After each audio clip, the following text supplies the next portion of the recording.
बिस्मिल्लाहिर्रहमानिर्रहीम। अस्सलामुअलैकुम। Last vlog को ही कंटिन्यू करते हैं। लास्ट व्लॉग में आपने शादी और फिर बहुत सारी क्लिप्स देखी थी, डिफरेंट क्लिप्स, तो उसी से हम आज का जो व्लॉग है वो आगे कंटिन्यू करते हैं। आज ही हम दिखाएंगे इस व्लॉग में आपको हमारा जो वापसी का सफ़र है। वो हमारा सबसे पहले ये हम बनारस से हमारी ट्रेन थी, उसके बाद हमारा दिल्ली से फ़्लाइट, और फिर हमारी जो फ़्लाइट थी वो दिल्ली टू लंदन हीथ्रो थी। वहाँ पे हम कहाँ स्टे किए, हम किस जगह पे स्टे किए, वहाँ का हम टूर देंगे। और साथ में एक बहुत ही अच्छी सब्सक्राइबर से हम मिले जिसके बारे में इसमें हम शेयर करेंगे। तो बहुत ही इंटरेस्टिंग होने वाला है आज का व्लॉग। तो चलिए जल्दी से इसे कंटिन्यू करते हैं। यहाँ पे हमारे जितने भी रिलेटिव्स थे वो सब हमें यहाँ पे सी ऑफ करने के लिए आए हुए थे। हमारे अपने भाई बहन, हमारे जितने भी हमारे करीबी थे। ये वक्त बड़ा ही मुश्किल होता है जब आप अपनों से मिलने जा रहे होते हैं, तब तो बड़ी खुशी होती है। परदेश से आप जब अपने देश जा रहे होते हैं तो बहुत सारी खुशियाँ, बहुत सारी जो उम्मीदें होती हैं वो होती हैं, और जब वापस आ रहे होते हो ना तो दिल बहुत बेबस और मायूस सा फील कर रहा होता। तो यहाँ पे बच्चों का भी ऐसे ही हाल था। तो हम लोग आ गए थे और हमारी जो ट्रेन थी वो काफ़ी मतलब डिले थी, तो काफ़ी ट्रेन की जो स्पीड थी वो काफ़ी स्लो थी। उसके बाद हम दिल्ली पहुँचे और दिल्ली में हमने स्टे किया। अपने एक भाई हैं उनके घर हमने स्टे किया।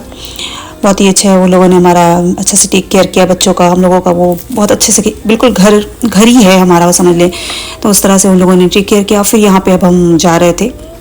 यहाँ पे हैं वो भाई और भाभी, हमारे अपने भाई भाभी भी आए हुए थे हमारे साथ हम लोग को दिल्ली तक सी ऑफ करने के लिए। तो यहाँ पे ये लोग हम लोगों को सी ऑफ करके दिल्ली एयरपोर्ट पे वो लोग चले गए थे। उसके बाद हम यहाँ पे एयरपोर्ट में एंट्री कर चुके थे और यहाँ पे हमारी जो चेकिंग हो रही थी तो उस क्यू में हम लगे हुए थे। ये क्यू जो थी वो काफ़ी लंबी थी, तो इस लाइन में हम बहुत देर तक पीछे तक हमें खड़े रहना पड़ा। फिर उसके बाद हमारा टर्न भी आया और हम जब इस क्यू में थे ना तो तभी हमें एक साथ में मेरी जो एक पैरेलल वाली जो क्यू थी साथ वाली, उसमें हमें एक लेडी दिखी। तो वो हमें लगा कि हमने इन्हें कहीं पहले देखा है, तो हम थोड़ा सा थे। और वो है ये, जिस किसी ने इनको देखा है तो वो जान रहे होंगे ये हम किसकी बात कर रहे हैं। ये हैं सागवान फैमिली की मेन मेंबर सोनिया जी, और ये है उनके हस्बैंड यहाँ पे पीछे थे।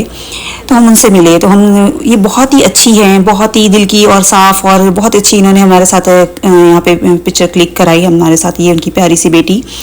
तो बहुत अच्छा लगा इनसे मिलके। एक आपकी होती है ना कि एक्साइटमेंट, कि हम किसी से मिल गए, तो जिनको हम यूट्यूब पे देख रहे थे बहुत टाइम से, हम इन्हें बहुत टाइम से फॉलो कर रहे थे, इनके गार्डनिंग के जो वीडियोस होते हैं उनको हम ज़्यादा देखना शुरू किया हमने वहीं से, और हम इसे अभी भी कंटिन्यू कर रहे थे। बीच में थोड़ा सा गैप हुआ, पर हम इनसे यहाँ पे मिले तो बड़ा अच्छा लगा। और अब हम यहाँ पे एंट्री कर रहे थे, हमारा जो अपना बोर्डिंग हो रही थी।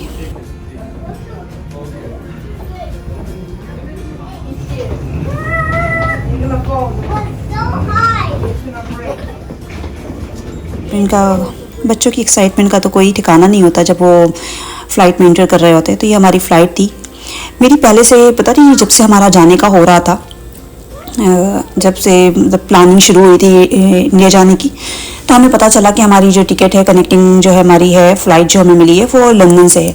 तो एक ख्वाहिश होती है दिल में, बार बार से ये अंदर से ख्वाहिश हो रही थी कि काश हम लंदन जाएं और वहाँ पे हमारी मुलाकात राबिया नदीम जो व्लॉग्स हैं उनसे मुलाकात हो जाए। एक मेरी पता नहीं क्यों अंदर से बार बार से ये ख्वाहिश सी हो रही थी, पर वो तो पॉसिबल नहीं हुआ, लेकिन था कहीं ना कहीं किस्मत में किसी से मिलना। तो वो जो सागवान फैमिली है, बहुत ही अच्छे उनके व्लॉग्स होते हैं, हमें उनको कोई इंट्रोडक्शन की ज़रूरत नहीं है। वो माशाल्लाह पहले से बहुत अच्छी उनके व्लॉग्स और वीडियोस होती हैं। वो खुद इतनी अच्छी हैं कि उनका काम खुद बोलता है। बाकी हम यहाँ पे फ़्लाइट में आ चुके थे। फ़्लाइट में जो हमारी मेहमानदारी थी वो चल रही थी, एक के बाद एक जो ये सारे लवाज़मात और ये सारी जो चीज़ें थी वो चल रही थी। जैसे कि ये अर्थ है इतनी तेज़ी से मूव कर रहा है, लेकिन ये फ़्लाइट जो है ना वो बड़ा मुश्किल हो जाता है, ये इतनी लंबी फ़्लाइट को आपको बच्चों के साथ करना। लेकिन फिर भी ये अच्छा था कि चलो बच्चे एक साइड थे, हम एक साइड थे। फिर भी बच्चों के बार बार आपको टेक केयर करना पड़ता है कि बच्चे क्या कर रहे हैं, कैसे हैं। एक तो कुछ खाते पीते नहीं है बच्चे फ़्लाइट में, तो और खाना जो होता है उनके मज़े का नहीं होता, उनके टेस्ट का नहीं होता। तो ख्याल रखना पड़ता है कि कहीं बच्चे खा रहे हों उल्टा वापस से थ्रो ना करने लग जाए। और ये खूबसूरत सा जो नज़ारा था ये देख के तो बड़ा दिल को सुकून मिलता है। यहाँ पे जैन जो है वो विंडो की सीट पे बैठा था, तो उसी ने ये सारे व्यूज़ कैप्चर किए। तो अच्छा लगा। ये सारी जो इस तरह की जो व्यूज़ है आप देख सकते हैं कि आपके जो स्क्रीन पे आ रहा है मेन, वो भी वही सेम व्यू है, उसने कैप्चर किया। तो हमने इसे अपने वीडियो में एडिट कर लिया। अच्छा लगा ये जो खूबसूरत सा व्यू है देख के कि अल्लाह ताला की कितनी भी हम बड़ाई करें वो कम है, जितनी भी तारीफ़ें करें कम है। कि क्या कुदरत है, देखिए ज़रा कैसा आसमान और ज़मीन मिल रहा है और यहाँ पे सनसेट का व्यू है। अब यहाँ पे हम पहुँच चुके थे, हमारा जो फ़्लाइट थी लैंड होने वाली थी। लंदन हीथ्रो का ही ये व्यू है खूबसूरत सा।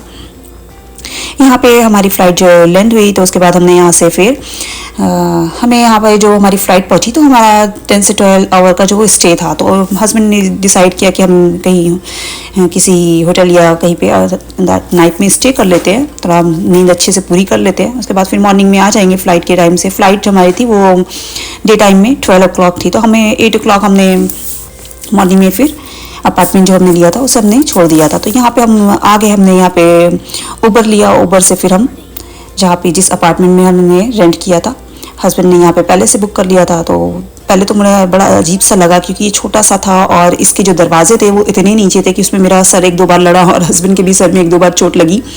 जो ये पहला रूम हम जो दिखाएंगे इसका दरवाज़ा काफ़ी नीचा था, तो जैसे खुला तो एक जैसे पुराना सा लुक जैसे आए, एंटीक जैसा दिख रहा था।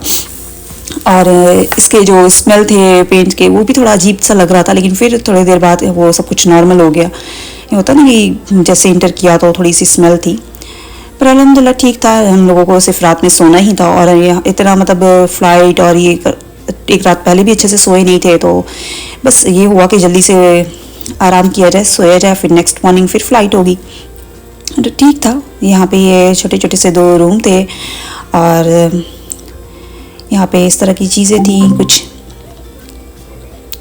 यहाँ पे लंदन पेंटिंग हर एक चीज़ जो थी ना बड़ा एंटीक लुक दे रही थी। यहाँ पे काफ़ी अच्छा था। यहाँ पे जो किचन था इसमें हमें एक चीज़ ये अच्छी थी यहाँ पे कि आपको अपार्टमेंट किचन जो होते हैं इस तरह के उसमें सारी चीज़ें आपको मिल जाती है। तो हमारे पास थोड़ा सा खाना में जो हम दिल्ली से वो जो हमारी भाभी थी उन्होंने आलू के पराठे बना के दिए थे, तो हम लोगों ने ब्रेकफास्ट में एयरपोर्ट पे ही खाए थे चेकिंग के बाद। और फिर भी थोड़ा लेफ्ट ओवर था तो वो भी हमने कैरी कर लिया था। फ़्लाइट में ऐसा कुछ खाने को रोका नहीं था उसने वहाँ पर, तो वो भी कैरी करके लाए थे। तो आते ही थोड़ा भूख लग रही थी तो बच्चों को गर्म करके वो दिया, तो वो खा लिया। और फिर यहाँ पे चाय कॉफ़ी जैसा यहाँ पे आप जो भी स्टे करते हैं तो उनके लिए सारी चीज़ें अवेलेबल होती हैं, जैसे प्लेट्स है या फिर ग्लासेस है। यहाँ पे कॉफ़ी और हॉट चॉकलेट और टी, ये सारी चीज़ें यहाँ पे अवेलेबल होती है। आप अपना जो भी बनाना चाहें बनाएं खाएँ। तो यहाँ पे हमें कुछ बनाना खाना तो नहीं था, बस हमें स्टे करना था और ये था कि चलो सारी चीज़ें अवेलेबल थी इस तरह की। तो हमने यहाँ पे थोड़ा सा अपने लिए एक हॉट सी कॉफ़ी बना के पी और थोड़ा सा अपने को रिफ़्रेश किया। उसके बाद फिर हम यहाँ पे सारा कुछ हमने देखा तो ये अच्छा था। यहाँ पे फेस था पूरा साइड डोर में, अच्छी सेटिंग थी यहाँ पे। तो कॉफ़ी पीने के बाद बच्चों को थोड़ा भूख लग रही थी। बच्चों को जिस अपार्टमेंट में हम रुके थे इसके नीचे ही रेस्टोरेंट था, नीचे रेस्टोरेंट और ऊपर में अपार्टमेंट था। तो यहाँ पे बच्चों को भूख लगी थी तो उन लोगों ने डिसाइड किया कि फ्राइज़ खाना है, उन लोगों को बर्गर खाना है। तो हस्बैंड लेके आ गए बच्चों को खिलाने के लिए। और मेरा तो इतना बुरा हाल था कि हम यहाँ बैठे थे और हमें नींद के बारे में गिरे जा रहे थे, मेरा कंट्रोल नहीं हो रहा था मेरी नींद पे। तो बस हम लोग आ गए वापस से। और ये जो अपार्टमेंट था शायद इसका नाम ऑस्ट्रिच ही था क्योंकि इसमें बहुत सारे ऑस्ट्रिच के इस तरह के पिक्चर्स लगे हुए थे। लेकिन एक चीज़ की यहाँ पे बड़ी दिक्कत हुई हमें कि यहाँ पे जो हमारे चार्जिंग में वो पिन होते हैं उसका जो कनेक्टर था वो डिफरेंट था। यूके में जो कनेक्टर होते हैं चार्जिंग वायर के USB, तो वो डिफरेंट था, तो वो कहीं पे भी नहीं मिला हमें, ना तो इस अपार्टमेंट में जो रेंटल अपार्टमेंट ना तो इसमें मिला। ये जो बाथरूम था ये भी बड़ा अच्छा था। यहाँ पे आप देख सकते हैं ये ग्लास जो काफ़ी अच्छा था। तो इसमें सारी चीज़ें भी आपको हर जगह ही रहे, आप किसी भी होटल में जाए तो वो सारी चीज़ें होती हैं, तो ये काफ़ी अच्छा था। लेकिन एक जो कनेक्टर की प्रॉब्लम हुई वो थी। और यहाँ का जो वेदर था वो रात से ही हल्की हल्की सी बारिश होना शुरू हो गई थी और सुबह में इतनी ज़्यादा ठंड थी। जब हम निकले हैं सुबह ऊपर कैब हमने बुलाई और हमें थोड़ी देर वेट करना पड़ा, 5 मिनट वेट करना पड़ा होगा। तो इतनी ठंडी हवा थी ना कि जैसे लग रहा था नोज़ जो है वो बिल्कुल ठंड बर्फ़ हो गई हो। बहुत ज़्यादा ठंड थी। यहाँ का वेदर बड़ा अच्छा था, फील तो बड़ा अच्छा हो रहा था कि लंदन में आए। थोड़ा सा बच्चों को एक्साइटमेंट भी थी, हमें भी थी कि चलो लंदन पहुंचेंगे तो थोड़ा घूम भी लेंगे। लेकिन शाम इतनी जल्दी वहाँ पे हो गई कि हम लोग को पहुँचते पहुँचते ही अंधेरा बिल्कुल हो चुका था। तो मॉर्निंग में जब हम लोग इस वक्त जब हम निकले ना तो यहाँ पे अभी सनराइज़ नहीं हुआ था, काफ़ी डार्क था। लेकिन जब हम ये कैप्चर कर रहे हैं वीडियो में तो ये वीडियो में बाहर लाइट दिख रहा है, जबकि था नहीं इतना। कैमरे से आप रियल जब आप कुछ कैप्चर कर रहे होते हैं ना इस तरह का तो कुछ फ़र्क हो जाता है, वो रियल जैसा जो होता है कैमरे की आइज से वो थोड़ा फ़र्क हो जाता है। तो यहाँ पे जो वेदर था वो बड़ा अच्छा था, हल्की हल्की बारिश अभी भी हो रही थी और जो सब कुछ है ना बड़ा धुला धुला सा साफ साफ सा दिख रहा था। तो अच्छा था वेदर हमारे थोड़े से सफ़र के लिए, लेकिन जो लोग वहाँ पर रह रहे होते हैं तो उनके लिए काफ़ी ठंड बर्दाश्त करना हमें लगता है कि जो जहाँ रहता है फिर उसके यूज टू हो जाता है। तो यहाँ पे काफ़ी अच्छा था। Plane doesn't have hole. Or maybe in the future the airplane will. Yeah, right. No, what happened?